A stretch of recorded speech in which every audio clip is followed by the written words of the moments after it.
বাবার রক্ত, পরিবারের শোক আর শরীরের ক্ষত সবকিছুকে শক্তিতে রূপান্তরিত করে পর্দার আড়াল থেকে দাবার চাল চালছেন মোস্তফা খামেনি।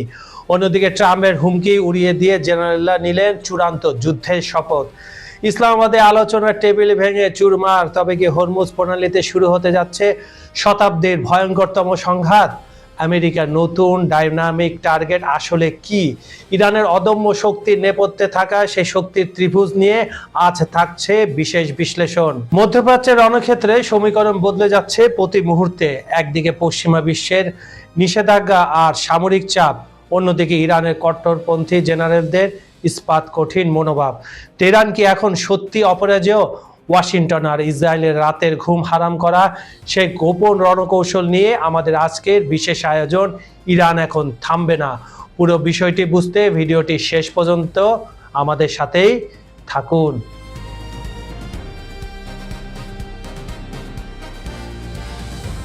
ইতিহাস সাক্ষী, কোনো জাতিকে তার আদর্শ থেকে বিচ্যুত করা না গেলে কোনো ষড়যন্ত্রই তাকে দাবিয়ে রাখতে পারে না। মধ্যপ্রাচ্যের অকুতভয় শক্তি ইরান সেই সত্যেরই প্রমাণ দিচ্ছে। গত কয়েক মাস ধরে যুক্তরাষ্ট্র, ইসরায়েল তাদের সর্বশক্তি নিয়োগ করেছে ইরানকে ধূলিসাৎ করতে, কিন্তু ফল হয়েছে একেবারে উল্টো। ইরানকে নতজানু করা তো দূরের কথা, তেহরান এখন এক নতুন ও শক্তিশালী যুগের সূচনা করেছে। আয়াতুল্লাহ আলী খামেনির বিদায়ের পর পশ্চিমা বিশ্ব ভেবেছিল ইরান নেতৃত্ব শূন্য হয়ে পড়বে, কিন্তু পর্দার আড়ালে তৈরি হয়েছে এক অনন্য সম্মিলিত নেতৃত্ব। বর্তমানে ইরানের ক্ষমতার কেন্দ্রে রয়েছে একটি শক্তির ত্রিভুজ, যার একদিকে রয়েছেন সর্বোচ্চ নেতার সুযোগ্য উত্তরসূরি মোস্তফা খামেনি, অন্যদিকে সাবেক গোয়েন্দা প্রধান হোসেন তায়েব এবং পার্লামেন্ট স্পিকার মোহাম্মদ বাগের গালিভাফ। এই নতুন বিন্যাসে চালিকা শক্তি হিসাবে কাজ করছেন ইরান সেনাবাহিনীর শক্তিশালী ইউনিটের দুর্ধর্ষ জেনারেলরা। গত 28শে ফেব্রুয়ারি খামেনির পারিবারিক কম্পাউন্ডে মার্কিন ইসরায়েলি হামলায় মোস্তফা খামেনি মারাত্মক আহত হন। সেই কাপুরুষোচিত হামলায় তিনি তার বাবা, স্ত্রী ও সন্তানকে হারিয়েছেন। শোক আর শারীরিক ক্ষত নিয়ে তিনি বর্তমানে লোকচক্ষুর অন্তরালে থাকলেও তার চেতনা আজও অমলিন। অনেকটা বোর্ডের পরিচালকের মতো তিনি গুরুত্বপূর্ণ সিদ্ধান্ত নিচ্ছেন। তার প্রতিটি বার্তা হাতে লেখা খামে করে পৌঁছে যাচ্ছে বিশ্বস্ত জেনারেলদের কাছে, যা ওয়াশিংটন ও ইসরায়েলের রাতের ঘুম হারাম করে দিয়েছে। ডোনাল্ড ট্রাম্প যখন পরাজয়ের ভয় দেখিয়ে ইরানকে আত্মসমর্পণে বাধ্য করতে চাইছেন, তখন ইরানের জেনারেলরা সিদ্ধান্ত নিয়েছেন আর কোনো আলোচনা নয়। গত সপ্তাহে ইসলামাবাদে নির্ধারিত দ্বিতীয় দফার আলোচনা তারা এক নিমেষে ভেস্তে দিয়েছেন। তাদের যুক্তি পরিষ্কার, যুক্তরাষ্ট্রের নৌ অবরোধ বা ট্রাম্পের তর্জন গর্জন ইরানকে দমাতে পারবে না। ইরানের রাজপথ এখন কট্টরপন্থীদের স্লোগানে মুখরিত, যেখানে সাধারণ মানুষ ও সেনাবাহিনী আজ আগের চেয়ে অনেক বেশি ঐক্যবদ্ধ।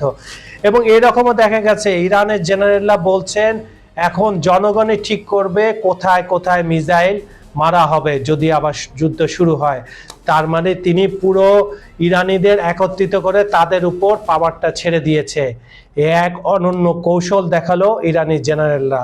বেসামরিক সরকার কিছুটা নমনীয় হতে চাইলেও জেনারেলরা ঢাল হয়ে দাঁড়িয়েছেন। তারা মনে করিয়ে দিয়েছেন এটা কেবল যুদ্ধ নয়, এটা টিকে থাকার লড়াই। মোস্তফা খামেনি কিশোর বয়সে ইরান ইরাক যুদ্ধের ময়দানে জেনারেলদের সাথে যে বন্ধুত্বের ভিত্তি গড়েছিলেন, সেই পুরনো বন্ধুরাই আজ ইরানের অখণ্ডতা রক্ষায় বদ্ধপরিকর। ইরানের জেনারেলদের নেতৃত্বে চলা এই তেহরান এখন আগের চেয়ে অনেক বেশি অনমনীয়। মোদির ভারত বা ট্রাম্পের আমেরিকা, যারাই এই শক্তির পথ আগলে দাঁড়াতে চেয়েছে, তারাই পাল্টা আঘাত পেয়েছে। ইরান প্রমাণ করেছে নেতা চলে গেলেও তাদের আদর্শ অমর।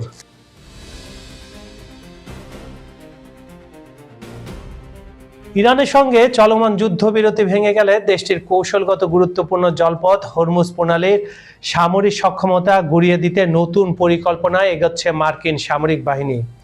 সংশ্লিষ্ট একাধিক সূত্রের বরাত দিয়ে সিএনএন জানিয়েছে, এবার মূলত ইরানের ডাইনামিক টার্গেট বা চলন্ত লক্ষ্যবস্তুগুলোতে বড় ধরনের হামলার ছক কষছে পেন্টাগন। মার্কিন সামরিক কর্মকর্তাদের নতুন পরিকল্পনার মূলে রয়েছে হরমুজ প্রণালী, দক্ষিণ আরব উপসাগর ও ওমান উপসাগরে ইরানের শক্তি কেন্দ্রগুলো ধ্বংস করা।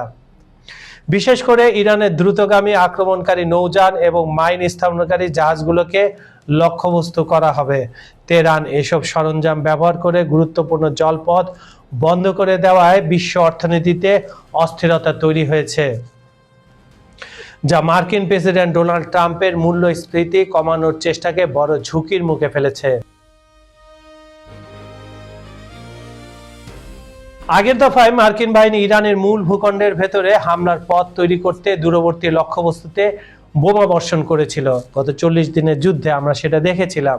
তবে নতুন পরিকল্পনায় কৌশলগত জলপথের আশেপাশে অনেক বেশি হামলার কথা বলা হয়েছে। CNN এর প্রতিবেদন অনুযায়ী ইরানের উপকূলীয় প্রতিরক্ষা ক্ষেপণাস্ত্রের একটি বড় অংশ এবং অসংখ্য ছোট নৌযান এখন অক্ষত থাকায় হরমুজ প্রণালী উন্মুক্ত করার প্রচেষ্টা যুক্তরাষ্ট্রের জন্য বেশ জটিল হয়ে দাঁড়িয়েছে। মার্কিন প্রেসিডেন্ট ডোনাল্ড ট্রাম্প স্পষ্ট করেছেন, কূটনৈতিক সমাধান না হলে আবারও সামরিক অভিযান শুরু হবে। মার্কিন প্রতিরক্ষা দপ্তর পেন্টাগন জানিয়েছে, অপারেশনাল নিরাপত্তার খাতিরে তারা ভবিষ্যৎ পরিকল্পনা নিয়ে বিস্তারিত আলোচনা করবে না, তবে সব বিকল্পই এখন আলোচনার টেবিলে রয়েছে। গোয়েন্দা তথ্য বলছে, আগের হামলায় ইরানের প্রায় অর্ধেক ক্ষেপণাস্ত্র লঞ্চার এবং হাজার হাজার ড্রোন অক্ষত রয়ে গেছে।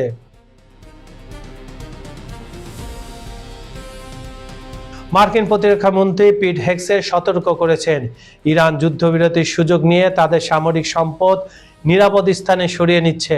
ট্রাম্প প্রশাসন একটি কূটনৈতিক সমাধান পছন্দ করলেও এই যুদ্ধবিরতির মেয়াদ অনির্দিষ্টকালের জন্য নয়। নির্দেশ পাওয়া মাত্রই মার্কিন বাহিনী পুনরায় আক্রমণ শুরু করতে পূর্ণ প্রস্তুতি নিয়ে রেখেছে বলে তিনি জানান।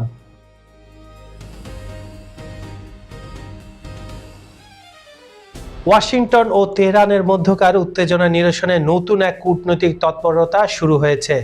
সরাসরি আলোচনার পথ এড়িয়ে পাকিস্তানের মধ্যস্থতায় পরোক্ষ আলোচনায় অংশ নিতে যাচ্ছে ইরান। আজ ইরানি প্রতিনিধি দল এই শান্তি প্রক্রিয়ার অংশ হিসাবে পাকিস্তানি কর্মকর্তাদের সঙ্গে বৈঠকে বসার কথা রয়েছে। ইরানের রাষ্ট্রীয় সংবাদ সংস্থা ইন্না এবং মার্কিন সূত্রগুলো নিশ্চিত করেছে, তেহরান এই মুহূর্তে ওয়াশিংটনের সঙ্গে সরাসরি কোনো টেবিলে বসতে রাজি নয়। ইরানের পররাষ্ট্রমন্ত্রী আব্বাস আরাগাচি প্রথমে পাকিস্তানি প্রতিনিধিদের সঙ্গে আলোচনা করবেন, এরপর তিনি ওমান ও রাশিয়ার উদ্দেশ্যে রওনা হবেন। মধ্যপ্রাচ্যের বর্তমান অস্থিতিশীল পরিস্থিতিতে একে ইরানের একটি কৌশলগত কূটনৈতিক সফর হিসেবে দেখছেন বিশ্লেষকরা।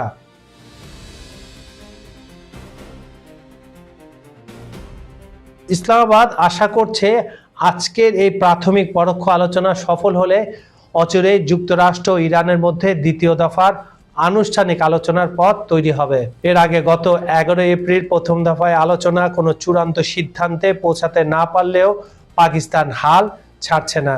তাদের বিশ্বাস, সরাসরি না হলেও এই পরোক্ষ যোগাযোগের মাধ্যমে দুই দেশের মধ্যকার দীর্ঘদিনে বরফ গলতে শুরু করবে।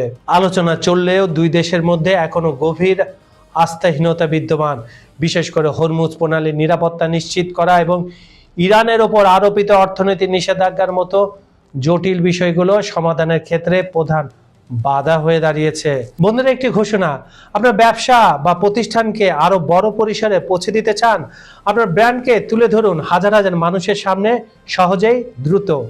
নতুন গ্রাহক খুঁজছেন, বিক্রি বাড়াতে চান, অনলাইনে পরিচিতি গড়ে তুলতে চান, তাহলে আর দেরি কেন? আজই আমাদের সঙ্গে যোগাযোগ করুন।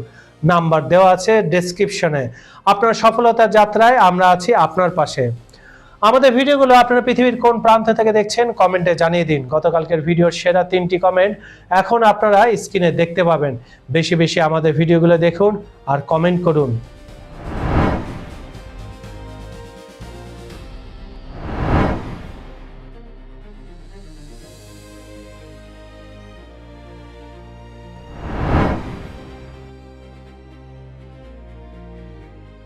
বন্ধুরা, তবে কি সত্যি শেষে শুরু হতে যাচ্ছে? যে হরমুজ প্রণালী দিয়ে বিশ্বের 1/3 জ্বালানি তেল পরিবাহিত হয়, সেখানে যদি একবার আগুনের ফুলকি জ্বলে ওঠে তবে তার উত্তাপ থেকে রেহাই পাবে না ঢাকা থেকে ওয়াশিংটনের কেউ। জেনারেলদের সেই রহস্যময় শক্তির ত্রিভুজ আর ট্রাম্পের ডাইনামিক টার্গেট কি তবে বিশ্বকে এক তৃতীয় মহাযুদ্ধের দ্বার প্রান্তে ঠেলে দিচ্ছে? ইরানের এই অনমনীয় অবস্থানের মাসুল কি দিতে হবে পুরো বিশ্বকে, নাকি পর্দার আড়াল থেকে আসা সেই হাতে লেখা চিঠি বদলে দেবে ইতিহাসের গতিপথ? উত্তরটা লুকিয়ে আছে সময়ের গর্ভে, কিন্তু এই উত্তেজনার পারদ যখন তুঙ্গে, তখন আপনি কোন পক্ষে?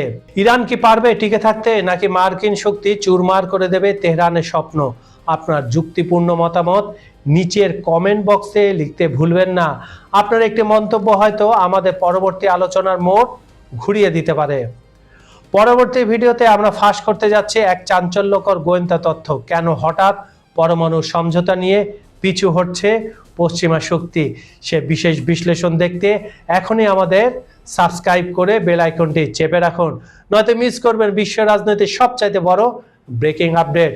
আজ এ পর্যন্ত আমি কাজল হায়দার বিদায় নিচ্ছি। দেখা হবে পরের ভিডিওতে নতুন কোনো ইস্যু নিয়ে। ভালো থাকুন, নিরাপদে থাকুন। আল্লাহ হাফেজ।